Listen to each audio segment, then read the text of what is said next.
قروحو هرمرا شقلا هرمود كي أجر لي مركي تعا هجنوجو هادان هوشيتنا هجو هجنوجو هادان هوشيتنا هجو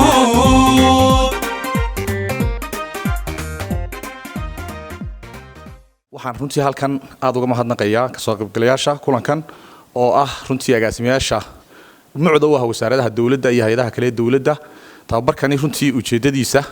waxay ahayd laba ujeedo oo waaweyn runtii dabcan in tababarka qiimeynta iyo dabagalka la siiyo maxaa ku dhahay hay'adaha dawladda 18 hay'adood oo dawladda ah iyo in lagu dhex wado oo lagu dhex naaqasho siyaasadda qaranka runtii labada arrimood ama labada ujeedo ayuu ahaa tababarku ayuu lahaa si fiican baa looga qayb galay runtii macallimiin khibrad u leh aqoonta monitoring and evaluation ka ama qiimeynta iyo dabagalka ayaa bixinaysay tababarka aad baan ugu faraxsanahay runtii inuu si fiican oo qurux badan ugu soo dhamaaday tababarkaasi muddadii 4 cisho ahayd uu socday mashruucan dib u habeynta shaqaalaha ay fulinayso Somaliland hay'adda shaqaaluhu fulinayso wal bankan uu macaawinada lacagta ugu badan bixinayo ujeedada ugu badan ee laga leeyahay waxa weeye inuu dawladda ka caawiyo wasaaradaha ka caawiyo samaynta siyaasado badan iyo hagayaal badan inuu ka caawiyo qaab dhismeedka capacity building ka qaab dhismeedka wasaaradaha inuu ka caawiyo tababarada inuu ka caawiyo qalabka iyo office equipment ka waxan la yiraahdo tani qayb bay kamid tahay siyaasadihii badnaa inuu soo sameeyay sanadkii dhaweyto ee la xiriiray human resource ka xuduudda shaqaalaha ayay qayb kamid tahay siyaasadan aan wasaaradda qorsheynta kala shaqeynayna ah dabagalka iyo kormeerka monitoring and evaluation policy waxyaalaha inuu qabnay baahida badan bay kamid tahay in loo helo qorshe dabagal kormeer iyo qiimeyn waxaynu qabanayno dhowr iyo 20 sano u dambeeyay waa shaqeynayno oo dawladahan xukuumadii kala dambeeyay hawlun bay wadeen waxaana muhiim ah in la isweydiiyo intaynu halkaynu ka nimi iyo halkaynu marayno iyo halkaynu u soconayno qiimeeyno inputkaynu gelinayno dhaqaalahaynu gelinayno tamartaynu gelinayno aqoontaynu gelinayno ma u dhigantaa xawaaraha aynu jarayno suurta gashay oo ma ilaalina inaan meelaha qaar of laabing dhicin oo meel mashruuc kale lagu fuliyay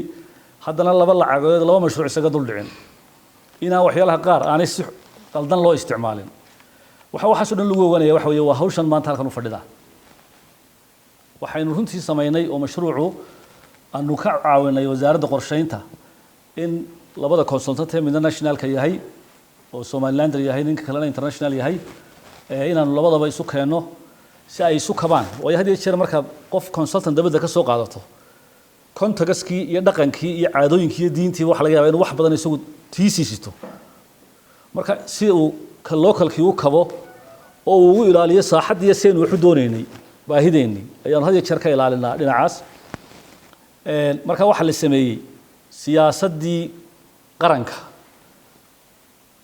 National Monitoring and Evaluation and Learning framework or policy saddex shay baynu doonayna mar walba qiimeeyno quality ga shaqaalaha qayb ka tahay performance ka shaqadii la qabanayna qayb ka tahay wax soo saarka qofku sameeyay adeega dadweynaha aynu siinayna waa ugu mudan mucda weey marka ugu horeysay monitoring and evaluation ama qiimeynta iyo dabagalku waxaan maleynayaa fundamental to every project planning ama every planning kasta sida farxad example ka reeriyo kale wax ka soo balaan wado inuu hirgaleeyeen kale in la ogaada la evaluate gareeyada si loo bedelo marka la monitor gareeyo marka la evaluation inta niman bade in wixii aad ujeedada lahayd in sidii saxa ku socdaan in ka waxaba dheer caadiyan conventional systems waxa way la monitoring and evaluation laakiin waxa ku jira learning and accountability ku jira waaba special training oo taquludu waa value added in si kasta mashruuc kasta Somaliland ay leedahay hadaan la qiimeyn oo performance iyo in wixii la gaaray iyo in kala si loo korkareeyo ma mashruuc ma marka waa iska lacag si khasaartay marka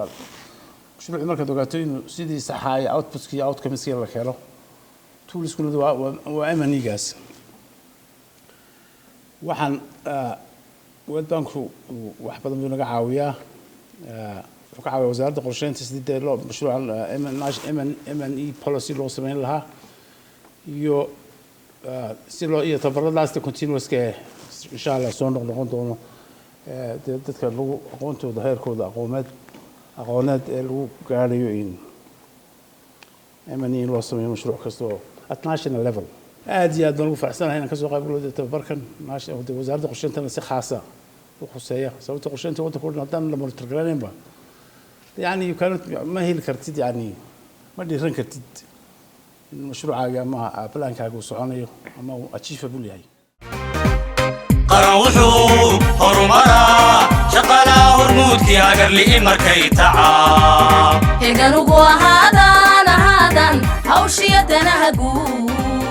heganugu ahaadan